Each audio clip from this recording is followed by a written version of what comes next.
warahmatullahi wabarakatuh. Selamat pagi semuanya. Yang terhormat Dr. Haji Casmini, SAG MSI, selaku dosen pengampu mata kuliah Psikologi Konseling, dan rekan-rekan kelas BKIA yang saya cintai dan saya banggakan. Pada pagi hari ini, saya, Nova Devita, selaku moderator akan memandu jalannya diskusi pada kali ini. Materi yang akan kelompok 3 sampaikan yaitu mengenai komunikasi nonverbal dalam konseling. Sebelum memasuki materi, saya akan memperkenalkan anggota kelompok terlebih dahulu. Yang pertama ada Mujahidah Sumaya dengan NIM 2010202024. Kemudian ada Nahdia Magfiro dengan NIM 2010202012. Kemudian ada Febri Aldianto dengan NIM 2010202027. Kemudian ada saya sendiri, Nova Devita dengan NIM 2010202033 dan Indri Nurhayatun dengan NIM 2010202007.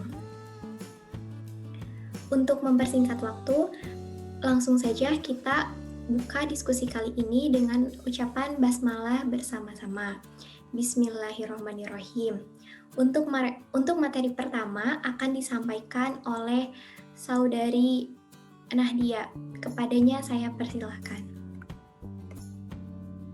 Terima kasih. Di sini saya akan menjelaskan tentang pengertian komunikasi nonverbal. Komunikasi nonverbal adalah komunikasi yang pesannya dikemas dalam bentuk tanpa kata-kata. Dalam hidup nyatanya, komunikasi nonverbal jauh lebih banyak dipakai daripada komunikasi verbal. Dalam berkomunikasi, hampir secara otomatis komunikasi nonverbal ikut terpakai. Karena itu, komunikasi nonverbal bersifat tetap dan selalu ada. Komunikasi nonverbal lebih bersifat jujur, mengungkapkan hal yang mau diungkapkan secara spontan. Nonverbal juga bisa diartikan sebagai tindakan-tindakan manusia yang secara sengaja dikirimkan dan diinterpretasikan seperti tujuan dan memiliki potensi akan adanya umpan balik atau feedback dari penerimanya. Dalam artian, setiap bentuk komunikasi tanpa menggunakan lambang-lambang verbal seperti kata-kata baik dalam bentuk percakapan maupun tulisan. Komunikasi nonverbal dapat berupa lambang-lambang seperti gestur, warna, mimik wajah, dan lain-lain. Komunikasi verbal atau nonverbal communication menempati porsi penting. Banyak komunikasi verbal tidak efektif hanya karena komunikatornya tidak menggunakan komunikasi nonverbal dengan baik dalam waktu bersamaan. Melalui komunikasi nonverbal, orang bisa mengambil suatu kesimpulan mengenai suatu kesimpulan tentang berbagai macam perasaan orang, baik rasa senang, benci, cinta, kangen, dan berbagai macam perasaan lainnya. Kaitannya dengan dunia bisnis, komunikasi nonverbal bisa membantu komunikator untuk lebih memperkuat pesan yang disampaikan sekaligus memahami reaksi komunikan saat menerima pesan. Terima kasih. Ya, terima kasih Saudari Nahdia. Untuk materi selanjutnya akan disampaikan oleh Saudari Mujahidah Sumaya. Kepadanya saya persilahkan. Baik, terima kasih untuk waktunya. Materi yang selanjutnya yaitu jenis komunikasi verbal. Yang pertama ada sentuhan atau haptik. Sentuhan atau tactile message merupakan pesan nonverbal, non-visual, dan non-vokal. Alat menerima sentuhan adalah kulit yang mampu menerima dan membedakan berbagai emosi yang disampaikan orang melalui sentuhan. Alma E. Smith, seorang peneliti dari Cutaneous Communication Laboratory, mengemukakan bahwa berbagai perasaan yang dapat disampaikan melalui sentuhan, salah satunya adalah kasih sayang atau mothering, dan sentuhan itu memiliki khasiat kesehatan. Yang kedua, ada komunikasi objek. Penggunaan komunikasi objek yang paling sering adalah penggunaan pakaian. Orang sering dinilai dari jenis pakaian yang digunakannya, walaupun ini termasuk bentuk penilaian terhadap seseorang hanya berdasarkan persepsi. Contohnya dapat dilihat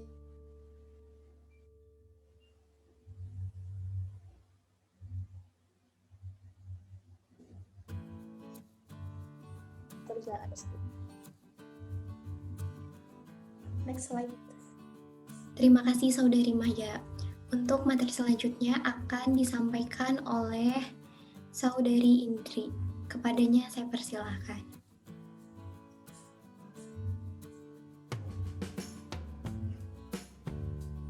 Iya, terima kasih.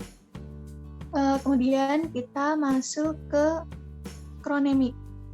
Kronemik merupakan bagian komunikasi nonverbal yang dilakukan ketika menggunakan waktu yang berkaitan dengan peranan budaya dalam konteks tertentu, contohnya mahasiswa menghargai waktu. Ada kalanya kita mampu menilai bagaimana mahasiswa atau mahasiswi yang memanfaatkan dan mengaplikasikan waktunya secara tepat dan efektif. Kemudian ada lingkungan juga dapat digunakan untuk menyampaikan pesan-pesan tertentu, diantaranya adalah menggunakan ruang, jarak, temperatur, penerangan, dan warna. Oke, lanjut. Nah, kemudian kita masuk ke gerak tubuh atau kinestetik. Gerakan tubuh biasanya digunakan untuk menggantikan suatu kata atau frasa. Beberapa bentuk dari kinestetik, yaitu yang pertama ada emblem. Emblem yaitu gerakan tubuh yang secara langsung dapat diterjemahkan ke dalam pesan verbal tertentu. Biasanya berfungsi untuk menggantikan sesuatu. Misalnya mengangguk sebagai tanda setuju, telunjuk di depan mulut Anda jangan berisik. Kemudian ada ilustrator. Nah, ilustrator yaitu gerakan tubuh yang menyertai pesan verbal untuk menggambarkan pesan sekaligus melengkapi serta memperkuat pesan. Biasanya dilakukan secara sengaja, misalnya memberi tanda dengan tangan ketika mengatakan seseorang gemuk atau kurus. Kemudian lanjut.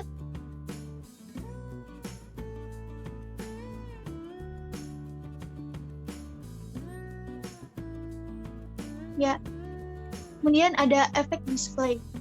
Efek display yaitu gerakan tubuh khususnya wajah yang memperlihatkan perasaan dan emosi, seperti misalnya sedih dan gembira, lemah dan kuat, semangat dan kelelahan, marah dan takut.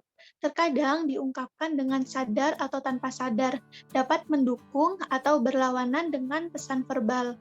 Kemudian ada regulator, yaitu gerakan verbal yang digunakan untuk mengatur, memantau, memelihara, atau mengendalikan pembicaraan orang lain. Regulator terikat dengan kultur dan tidak bersifat universal. Misalnya, ketika kita mendengarkan orang berbicara, kita menganggukkan kepala, mengerutkan bibir, dan fokus mata. Kemudian ada adaptor, yaitu gerakan tubuh yang digunakan untuk memuaskan kebutuhan fisik dan mengendalikan emosi. Dilakukan bila seseorang sedang sendirian dan tanpa disengaja, misalnya menggigit bibir, memainkan pensil di tangan, garuk-garuk kepala saat sedang cemas dan bingung. Oke, lanjut. Ya, selain gerak tubuh, ada juga gerakan mata atau gaze. Dalam komunikasi nonverbal, gaze adalah penggunaan mata dalam proses komunikasi untuk memberi informasi kepada pihak lain dan menerima informasi pihak lain. Fungsi gaze diantaranya untuk berbicara, mengisyaratkan sifat hubungan atau hubungan positif bila pandangan terfokus dan penuh perhatian, hubungan negatif bila terjadi penghindaran kontak mata, dan berfungsi penghindaraan. Misalnya saat bertemu pasangan yang bertengkar, pandangan mata kita alihkan untuk menjaga privasi mereka. Oke, next slide. Kemudian ada proxemic. Proxemic adalah bahasa ruang, yaitu jarak yang digunakan ketika berkomunikasi dengan orang lain, termasuk juga tempat atau lokasi posisi berada. Pengaturan jarak menentukan seberapa dekat tingkat keakraban seseorang dengan orang lain. Jarak mampu mengartikan suatu hubungan menurut Richard Weiss dan Lynn Turner pada Introducing Communication Theory tahun 2007 membagi zona proxemic pada berbagai macam pembagiannya itu. Yang pertama ada jarak intim. Jaraknya dari 0 sampai 45 cm. Nah, fase dekatnya ada 0 sampai 15 cm, fase jauhnya dari 15 sampai 45 cm. Jarak ini dianggap terlalu dekat sehingga tidak dilakukan di depan umum. Kemudian B, jarak personal. Jaraknya 45 sampai 120 cm. Fase dekatnya itu ada 45 sampai 75 cm yang bisa disentuh dengan uluran tangan. Fase jauhnya dari 75 cm sampai 120 cm yang bisa disentuh dengan 2 uluran tangan. Kemudian C, jarak sosial. Jaraknya dari 120 cm sampai 360 cm. Kemudian D, jarak publik lebih dari 360 cm. 360 sampai 750 cm. Kemudian kita masuk ke vokalik. Vokalik atau paralanguage adalah unsur nonverbal dalam sebuah ucapan, yaitu cara berbicara, misalnya adalah nada bicara, nada suara, keras atau lemahnya suara, kecepatan berbicara, kualitas suara, intonasi, dan lain-lain. Oke, saya kembalikan kepada moderator. Ya, terima kasih Saudari Indri. Untuk materi selanjutnya akan disampaikan oleh Saudara Aldi. Kepadanya saya persilakan.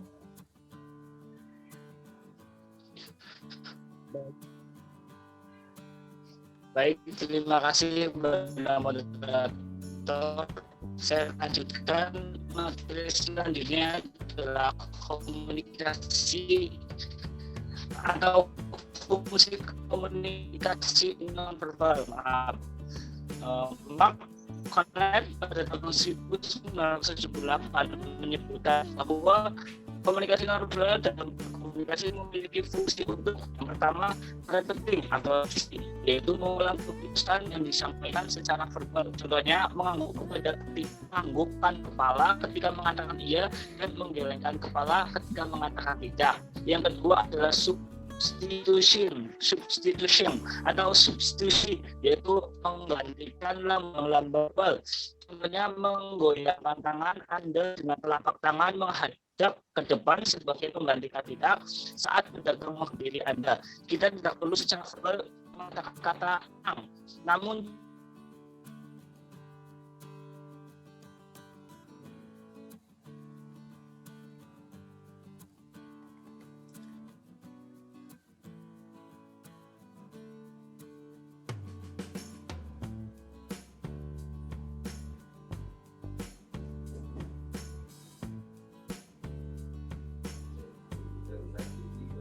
Saudari Aldi, Saudara Aldi.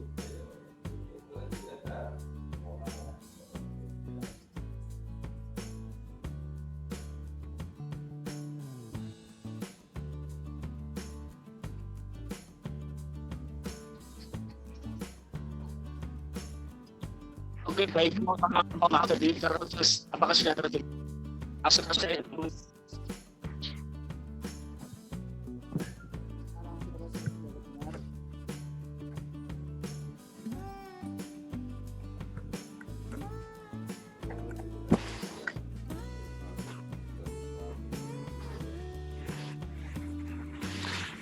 cek teman-teman, cek. Ya, Iya, sudah ada suaranya Aldi. sudah. Oke, mohon maaf tadi ada kendala sinyal sedikit. Saya lanjutkan, yang kedua adalah substitution atau substitusi yang menggantikan lambang-lambang verbal. Contohnya menggoyangkan tangan Anda dengan telapak tangan menghadap ke depan sebagai pengganti kata tidak saat berdagang menghadiri Anda. Kita tidak perlu secara verbal mengatakan kata menang, namun cukup hanya mengacungkan 2 jari kita membentuk V atau victory yang bermakna kemenangan. Menyatakan rasa haru dengan tidak dengan kata-kata, melainkan dengan mata yang berlinang-linang.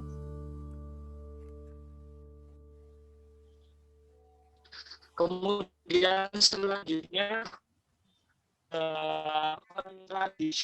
kontradiksi, yaitu menolak pesan verbal atau memberikan makna lain terhadap pesan verbal. Contohnya, seorang suami mengatakan bagus ketika diminta sambil matanya terpaku pada orang yang sedamping atau komplement, yaitu melengkapi dan memperkaya pesan maupun